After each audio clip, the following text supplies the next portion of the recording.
Hi hello வணக்கங்க. நான் இன்றைக்கி குருமா குழம்பு செய்ய போகிறேன்.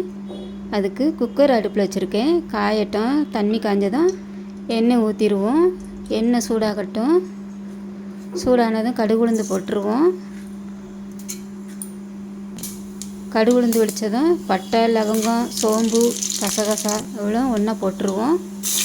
அது செவந்து வரையும் வெங்காயத்தை போட்டுருவோம். கட் பண்ணி வச்சுருக்க வெங்காயம். அடுத்து இஞ்சி பூண்டு போட்டுருவோம். அடுத்து ஒரு தக்காளி கட் பண்ணி வச்சுட்டு அதையும் போட்டுருவோம். வதக்கி விட்ருவோம் எல்லாத்தையும். கருவேப்பிலை கொஞ்சம் போட்டுருவோம். உருளைக்கிழங்கு, பீன்ஸு, கேரட்டு, பட்டாணி இவ்வளோ ஒன்றா போட்டு வதக்கிடுவோம். மசாலா 3 டீஸ்பூன் போட்டுருவோம். வதக்கி விட்ருவோம். வதங்கிடுச்சு. தேங்காய் அரைச்சி வச்ச தேங்காய் உள்ளே ஊற்றிடுவோம். தண்ணி தேவையான அளவு ஊற்றிடுவோம். உப்பு போட்டுருவோம். தேவையான அளவு உப்பு போட்டுருவோம். உப்பு போட்டாச்சு.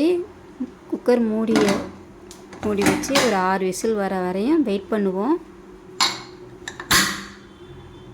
6 விசில் வந்துடுச்சு.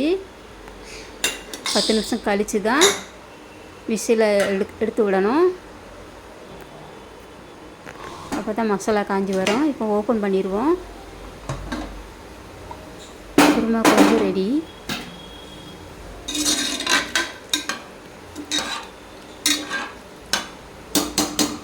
சூப்பரான குருமா குழம்பு ரெடி ஆகிடுச்சு. கொஞ்சம் கருவேப்பிலை போட்டுருவோம் வாசனைக்கு. ஒரு 2 நிமிஷம் மூடி வச்சா வாசனை இன்னும் நல்லா கருவேப்பிலை வாசனை சூப்பராக இருக்கும்.